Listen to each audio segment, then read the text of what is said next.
Good morning students.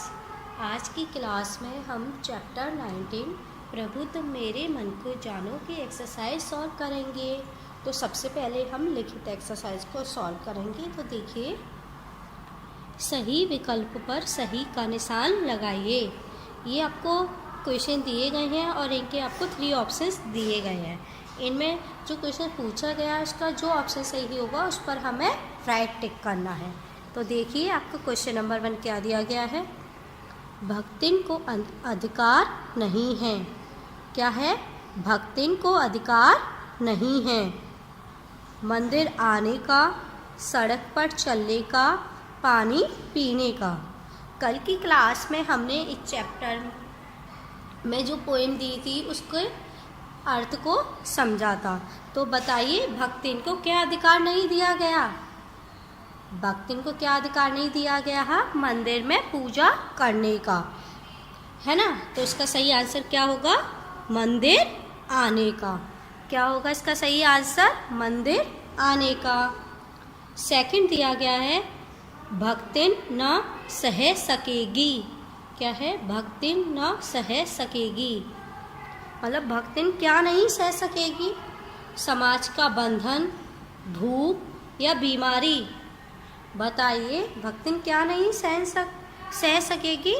समाज का बंधन, भूख या बीमारी। क्या नहीं सह सकेगी? समाज का बंधन, क्योंकि उसके मन में ये बात हो ही नहीं रही है कि वो कि कैसे ये समाज ईश्वर को 2 टुकड़ों में बांट सकता है। थर्ड आपको दिया गया है, भगवान के पास भेद नहीं है। भगवान के पास किसका भेद नहीं है? छूत अछूत का, धनी निर्धन का या इन दोनों का।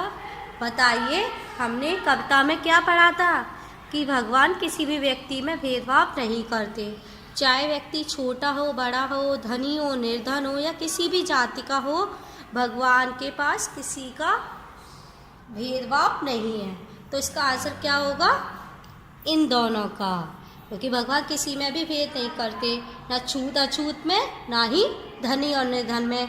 तो इसका आंसर क्या होगा? इन दोनों का। फोर्थ आपको दिया गया है, पुजारिन मन लाई है। पुजारिन के मन में क्या? पुजारिन का मन कैसा है अभी? व्याकुल, दुखी या प्रसन्न। बताइए, पुजारिन का मन अभी कैसा है? व्याकुल, दुखी या प्रसन्न। कैसा मन है? बताइए, कैसा है? व्याकुल। कैसा है? व्याकुल, क्योंकि वो बहुत बेचैन है, क्योंकि उस पुजारी ने उसे मंदिर में आने नहीं दिया और उसे मंदिर के बाहर से ही भगा दिया। अब हम इसमें सही गलत पर निशान लगाइए, ये वाली एक्सरसाइज करेंगे। क्या दिया गया है? सही कथन पर सही का तथा गलत कथन पर गलत का निशान बनाइए। फर्स्ट नंबर दिया गया है, भक्तिन पूजा करने सुबह सवेरे आई है। बताइए, भक्तिन पूजा करने सुबह सवेरे आई थी? यस या नो? यस। तो हम इधर क्या राइट करेंगे? सेकंड, भक्तिन पर समाज का कोई बंधन नहीं है। बताइए, भक्तिन पर मतलब समाज ने कोई बंधन नहीं लगाया। वो जब चाहे, जैसा चाहे, कभी भी मंदिर में आ सकती है, जा सकती है, पूजा कर सकती है। नहीं, समाज ने बंधन लगाए हैं भक्तिन पर। तो इसका आंसर क्या होगा? रॉन्ग। थर्ड देखिए, भक्तिन को देवता से प्यार नहीं है। मतलब जो भक्तिन है, जो पूजा करने मंदिर जा रही थी, उसे भगवान में कोई आस्था नहीं है या भगवान से वो प्रेम नहीं करती है। इसका आंसर क्या है? रॉन्ग, क्योंकि वो भगवान से तो बहुत प्रेम करती है, लेकिन समाज के लोग उसे मंदिर जाने की अनुमति नहीं देते हैं। फोर्थ, भक्तिन ने पूजा की सामग्री बड़ी मुश्किल से जुटाई है। मतलब भक्तिन जो पूजा करने के लिए मंदिर जा रही थी, उसका पूजा के लिए सामान नहीं था, उसने बहुत मुश्किल से जुटाया है। बताइए, इसका आंसर क्या होगा? राइट, क्योंकि भक्तिन बहुत गरीब थी और उसने पूजा के लिए सामान बहुत मेहनत से जुटाया था। लास्ट क्या दिया गया है आपको, ईश्वर दो हैं, भक्तिन इस बात को मानने को तैयार नहीं है। मतलब पुजारी ने जब उसको मंदिर में जाने के लिए मना कर दिया, ये बोल दिया कि कोई भी अछूत इस मंदिर में नहीं आ सकता है, तो उसने सोचा कि मतलब इन्होंने भगवान को भी दो हिस्सों में बांट दिया है, तो भक्तिन इस बात को मानने के लिए तैयार नहीं है। बताइए क्या होगा इसका आंसर, यस, क्योंकि भक्तिन को विश्वास ही नहीं हो रहा कि इन्होंने भगवान के भी दो भाग कर दिए हैं। इतनी बात सभी को समझ में आ गई। देखिए बच्चों, ये आपको इस कविता की 4 लाइनें दी गई है। पहले हम इसके अर्थ को समझेंगे और फिर इससे संबंधित आपको जो प्रश्न दिए गए हैं उनको करेंगे। तो देखिए क्या दिया गया है, नीचे दिए गए पाठांश को पढ़कर प्रश्नों के उत्तर दीजिए। ये आपको 4 लाइनें दी गई। सबसे पहले हम 1-1 लाइन करके इनका अर्थ समझेंगे। कह देता है किंतु पुजारी यह तेरा भगवान नहीं है, दूर कहीं मंदिर अछूत का और दूर भगवान कहीं है।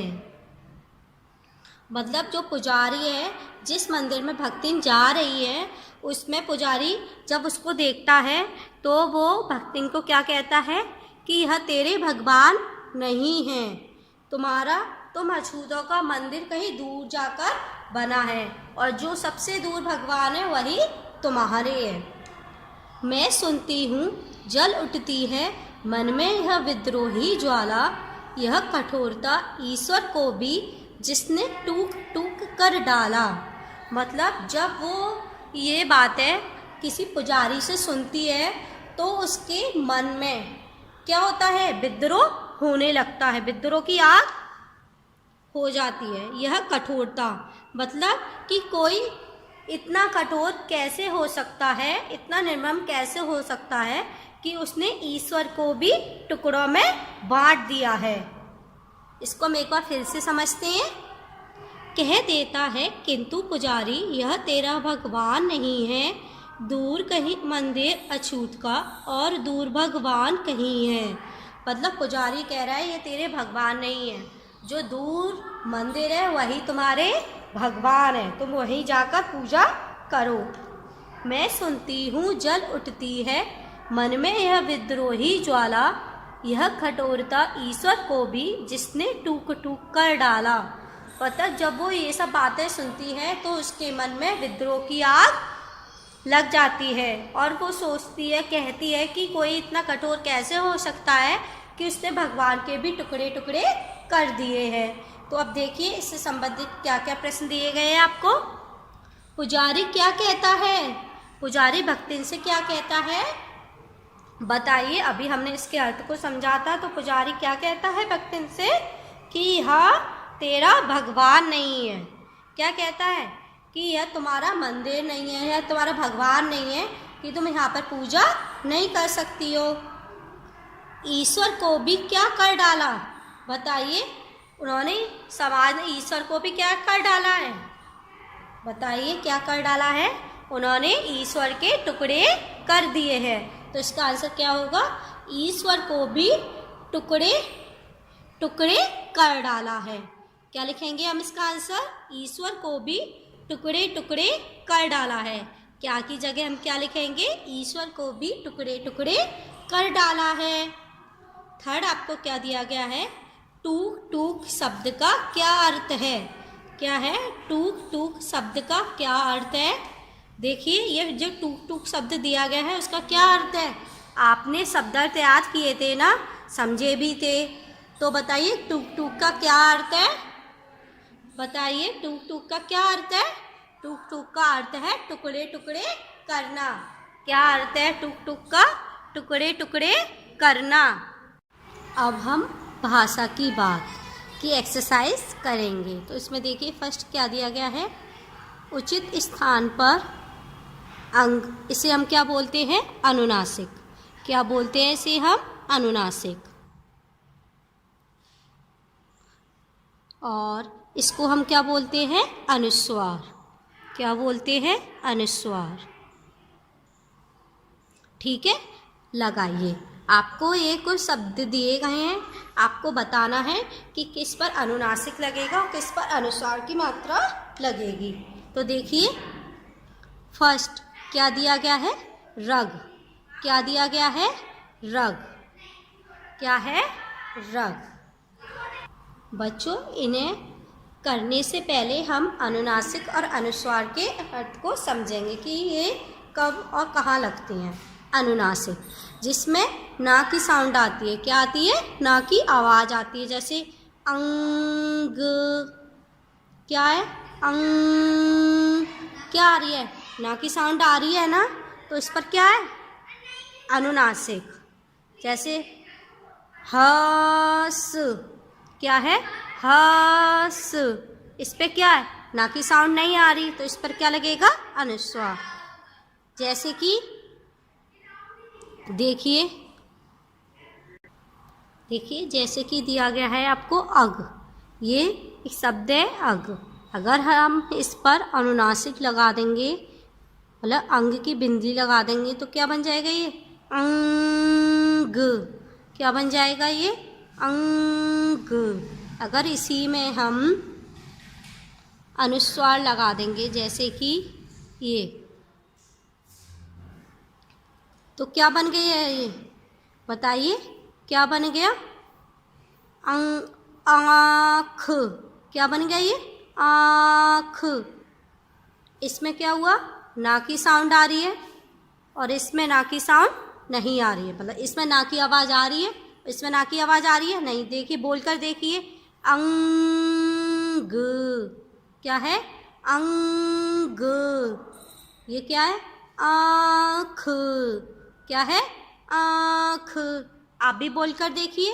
एक और देखते हैं, जैसे कि ये लिखा है ह स।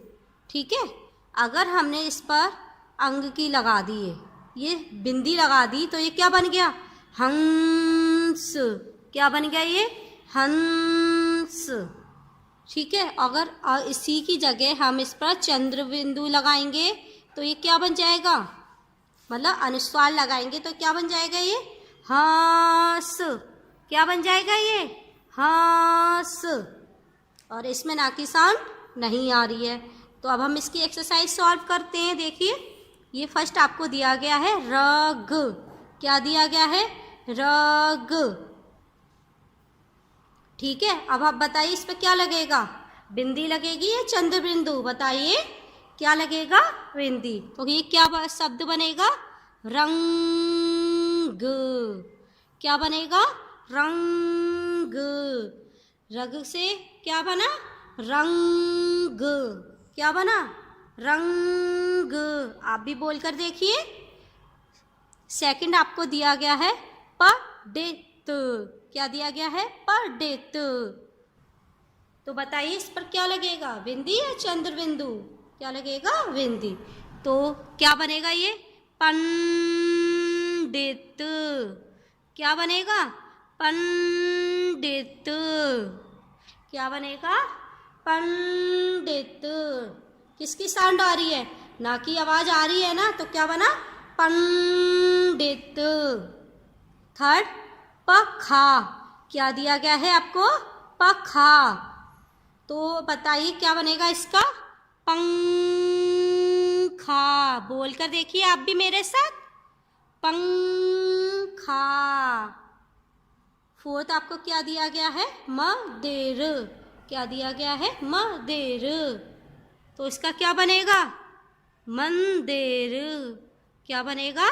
मंदिर। क्या बनेगा? मंदिर। ना की साउंड आ रही है ना। फिफ्थ आपको क्या दिया गया है? गाँव। क्या दिया गया है? गाँव। और अभी तक हमने अनुनासिक वाले किए थे, अब देखिए अनुस्वार वाले। क्या है? गाँव। अगर हम इस पर चंद्र बिंदु लगाएंगे तो क्या आवाज आएगी? देखिए, गाँव। क्या आएगा? गाँव। फिर आपको क्या दिया गया है? दबाइया। क्या है? दबाइया। क्या है दिया गया है आपको? दवाइया। तो इसको हम क्या लिखेंगे? दवाइयाँ। क्या लिखेंगे इसे हम? दवाइयाँ। हम इस पर अगर चंद्र बिंदु या मतलब अनुस्वार लगाएंगे तो क्या एक कैसी आवाज आएगी? दवाइयाँ। क्या आएगी? दवाइयाँ। अब देखिए ये क्या दिया गया है आपको? ये शब्द वस्तुएं।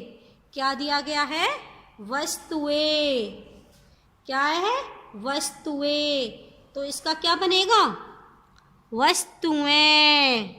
क्या बनेगा इसका? वस्तुएं। आप भी बोलकर देखिए। पक्षी। क्या शब्द दिया गया है आपको? पक्षी। क्या है? पक्षी।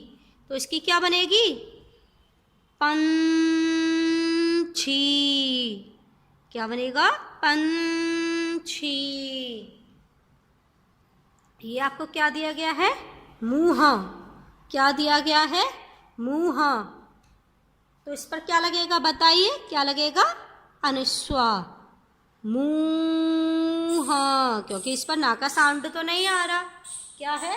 मुंह। ये क्या दिया गया है लास्ट वर्ड आपको? झड़ा। क्या है? झड़ा। इसका क्या बनेगा? झंडा। क्या बनेगा? झंडा। क्योंकि इसमें ना की आवाज आ रही है तो इस पर क्या लगाएंगे? अनुनासिक मतलब अंक की बिंदी। इतनी बात सभी को समझ में आई? सेकंड क्या दिया गया है क्वेश्चन आपको? कविता से ढूंढकर विलोम शब्द लिखिए। ये आपको कुछ शब्द दिए गए हैं और आपको इनके विलोम शब्द लिखने हैं। और जो आपको कविता दी गई थी उसमें इन शब्दों के विलोम प्रयोग किए गए हैं। तो देखिए फर्स्ट आपको क्या दिया गया है? कोमलता। क्या दिया गया है? कोमलता। तो इसका क्या बनेगा? कठोरता। क्या बनेगा? कठोरता। सेकंड आपको दिया गया है छूत। क्या दिया गया है? छूत। तो इसका क्या बनेगा विलोम? अछूत। क्या बनेगा इसका विलोम? अछूत। थर्ड आपको दिया गया है नफरत। क्या है? नफरत। तो इसका विलोम क्या होगा? बताइए क्या होगा? प्यार। क्या होगा इसका विलोम? प्यार। और फोर्थ आपको क्या दिया गया है? धनी। क्या दिया गया है? धनी। और इसका विलोम क्या होगा? निर्धन। क्या होगा इसका विलोम? निर्धन। क्या होगा? निर्धन। फिफ्थ आपको दिया गया है प्रकाश। क्या दिया गया है? प्रकाश। तो इसका विलोम क्या बनेगा? अंधकार। क्या बनेगा? अंधकार। क्या बनेगा इसका विलोम? अंधकार। दूर का पास। क्या बनेगा? दूर का पास। इतनी बात सभी को समझ में आ गई? थर्ड क्वेश्चन दिया गया है जो शब्द संज्ञा या सर्वनाम के बाद लगकर वाक्य के संज्ञा या सर्वनाम शब्दों में संबंध स्पष्ट करते हैं उन्हें संबंध बोधक अव्यय कहते हैं। क्या है? जो शब्द संज्ञा या सर्वनाम के बाद लगकर वाक्य के संज्ञा या सर्वनाम शब्दों से संबंध स्पष्ट करते हैं। मतलब जैसे कि आपको कोई शब्द दिया गया संज्ञा या सर्वनाम का, उसके बाद जो शब्द लिखे गए, ठीक है, और वो शब्द आपका किसी संज्ञा या सर्वनाम से संबंध बताते हैं। जैसे आपको दिया गया है राम की किताब। क्या है? राम की किताब। देखिए क्या दिया गया है आपको? राम की किताब। तो क्या हुआ? किताब का संबंध किससे है? राम से है ना? तो ऐसे ही उसे हम क्या कहते हैं? संबंध बोधक अव्यय। उचित संबंध बोधक अव्यय छांटकर रिक्त स्थान भरिए। क्या है? उचित संबंध बोधक अव्यय छांटकर रिक्त स्थान भरिए। ये आपको फिलअप के लिए हिंट दिए गए हैं। देखिए के बाद, की ओर, के विरुद्ध, के पास, के बावजूद या के सामने। ये शब्द आपको किसी एक फिलअप में किसी एक रिक्त स्थान में भरे जाएंगे। तो स्टार्ट करते हैं। फर्स्ट आपको दिया गया है, मेरे घर डैश दवाइयों की दुकान है। क्या है? मेरे घर डैश दवाइयों की दुकान है। तो क्या होगा? मेरे घर के पास होगी या के दूर होगी, है ना? तो क्या है इधर? क्या दिया गया है? के पास। क्या आएगा इधर? के पास। तो हम इधर क्या फिल करेंगे? मेरे घर के पास दवाइयों की दुकान है। सेकंड, राम जंगल डैश चल पड़े। क्या है? राम जंगल डैश चल पड़े। तो क्या होगा?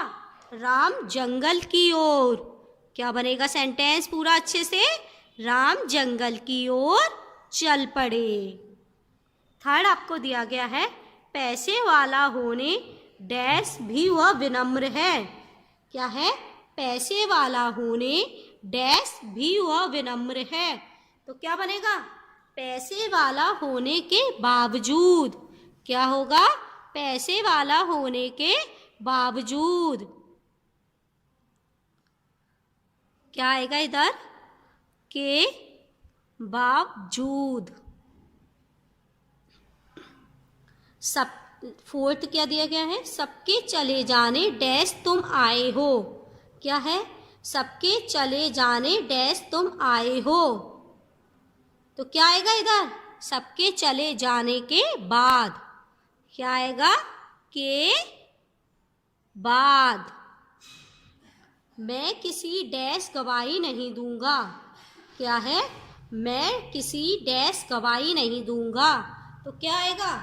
मैं किसी के सामने, क्योंकि जो गवाह होता है तो हमें किसी के सामने देना होता है, पीछे तो नहीं बोलना होता।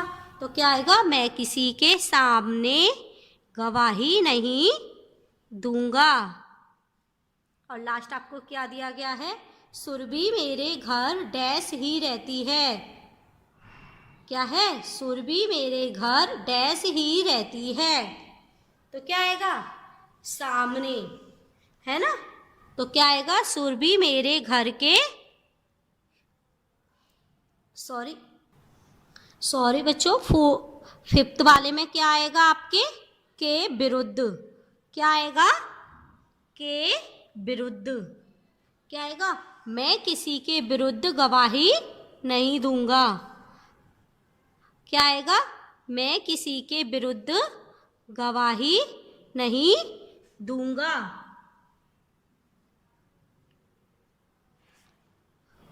मैं किसी के विरुद्ध गवाही नहीं दूंगा। तो सुरभि मेरे घर के सामने, इसमें क्या आएगा? के सामने ही रहती है। इन सेंटेंस को हम एक बार फिर से अच्छे से पढ़ते हैं। मेरे घर के पास दवाइयों की दुकान है। राम जंगल की ओर चल पड़े। पैसे वाला होने के बावजूद भी वह विनम्र है। सबके चले जाने के बाद तुम आए हो। मैं किसी के विरुद्ध गवाही नहीं दूंगा। सुरभि मेरे घर के सामने ही रहती है। इतनी बात सभी को समझ में आई? तो बच्चों, आपका आज का होमवर्क है कि आपको ये एक्सरसाइज अपनी नोटबुक पर सॉल्व करनी है।